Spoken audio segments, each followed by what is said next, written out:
이렇게 늘 관성적으로 살아가는 삶과 그렇지 않고 내가 나를 자각하는 그 삶을 느끼는 나와는 어떤 관계가 있을까요?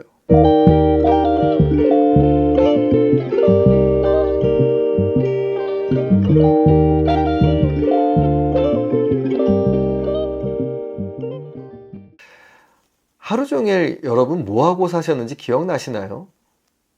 하루 종일 뭐 했는지 기억이 잘 안 날 겁니다. 생각해보면 우리는 늘 똑같은 생각, 비슷한 생각, 혹은 늘 하던 행동, 어떤 삶의 어떤 관성에 의해서 우리는 살아갑니다. 그러다가 가끔 내가 왜 이러지? 나는 뭐지? 이런 생각에 빠지게 될 때가 있습니다. 그러면 이렇게 늘 관성적으로 살아가는 삶과 그렇지 않고 내가 나를 자각하는 그 삶을 느끼는 나와는 어떤 관계가 있을까요? 그렇게 하루 종일 우리는 그냥 삶 속에 살아나가는 존재일 뿐일 때는 우리는 표현하기로는 몰아라고 합니다. 몰입해 있는 나라고 하는 건데 이것은 일상에 몰입해 있는 나라고 보시면 됩니다. 이렇게 일상적인 삶을 사는 내가 곧 관성적인 삶을 사는 내가 되고 그 삶은 어제가 오늘 같고 오늘이 내일 같고 이렇게 살아나가면서 하루하루 살아나가는 인간적인 삶을 말합니다. 그런데 가끔 가다가 여러분들도 느낄 때가 있을 겁니다. 도대체 내가 누구지? 아까 말씀드린 것처럼 이렇게 느끼는 이것을 사람들은 혹은 명상 쪽에서는 실체가 있는 진짜 그 무엇가 있지 않을까라고 하는 마음에 이거를 진아가 아닐까라고 해서 진아로 상정합니다. 진아라고 생각을 합니다. 물론 이것도 나중엔 진아가 아니지만 이것도 이제 또 다른 이제 자아일 뿐이지만 아무튼 지금은 그것이 그렇게 내가 무엇을 하고 있는 것을 아는 나를 서양에서는 메타인지라고 하기도 하는데 여기에 대해서도 나중에 또 설명할 날이 있을 겁니다. 아무튼 이렇게 나라고 하는 존재가 그냥 일상을 살아나가는 보통의 나와 그것을 알아채는 진짜 나라고 하는 존재가 늘 상존하면서 살아갑니다. 여기에서 아까 제가 이제 설명을 좀 못 드린 부분이 있는데 이 안에 있는 욕망에 대해서는 설명을 드렸는데 감각과 감정과 어떤 이런 생각에 대해서는 제가 설명을 좀 못 드린 것 같습니다.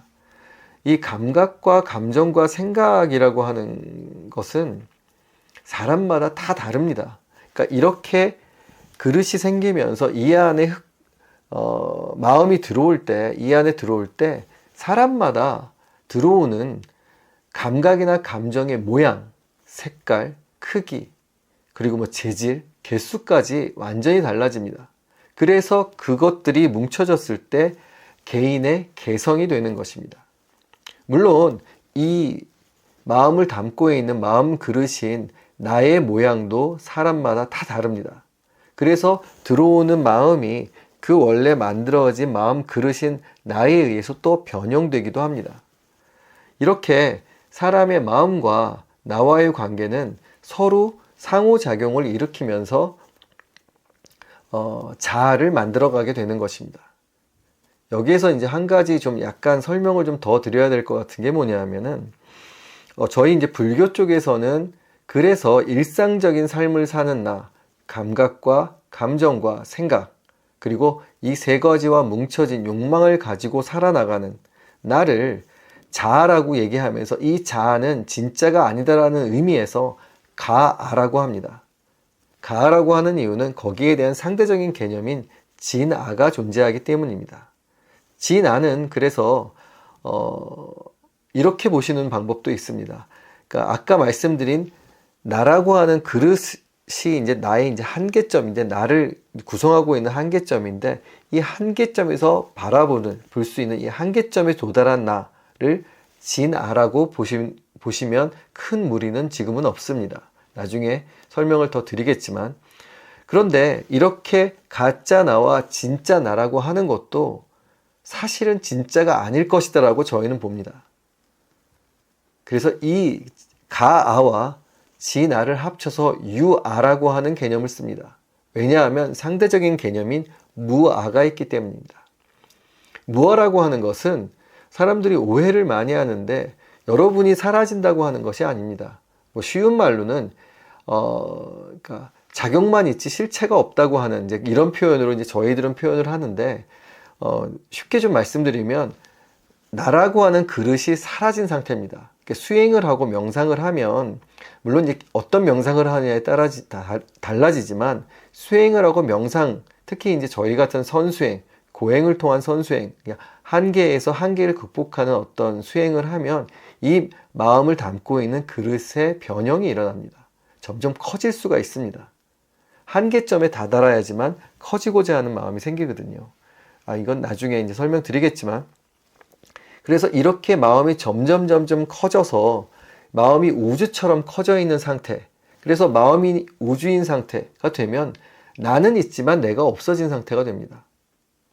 또 다른 의미에서는 이 나라고 하는 이 그릇을 깨트릴 수 있는 방법이 있습니다.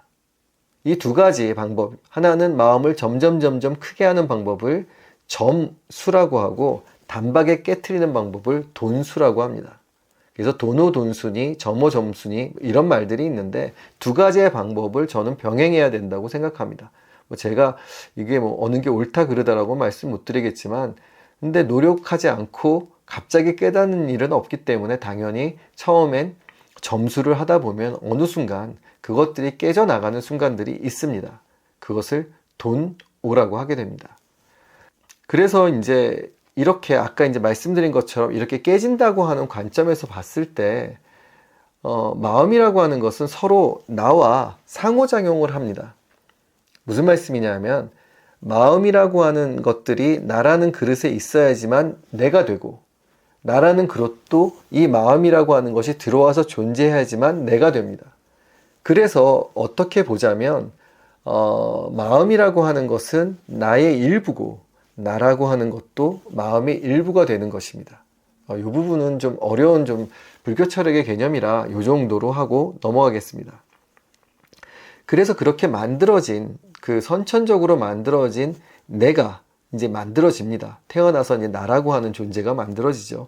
이 나라고 하는 선천적인 특징과 태어나서 만들어지는 후천적인 환경이 합쳐져서 마음에 작용을 하게 되는 것입니다. 그러니까 마음작용이라고 하는 것은 그러니까 나라고 하는 것이 만들어지는 것은 선천적인 특성, 개성과 후천적인 환경에 의해서 내가 또 만들어집니다. 이건 약간 다른 측면이죠.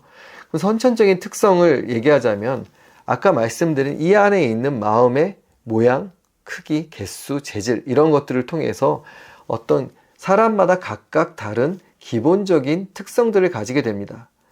그러니까 마음의 기본 요소들이 서로 상호작용하는 방식, 욕망을 가지고 상호작용하는 방식을 성격이라고 하고, 그 성격을 어떤 개인한테 특질화시킬 때, 개인으로 봤을 때 개성이 되는 것입니다. 그 개성이라고 하는 것을 통해서 사람은 이제 나라고 생각을 하는 것이죠. 그럼 여기서 하나 이제 번외편이지만 질문을 하나 하자면, 그럼 인격은 무엇일까요? 인격은 욕망을 다루는 방식이라고 보시면 됩니다. 욕망을 어떤 식으로 다룰 것이냐.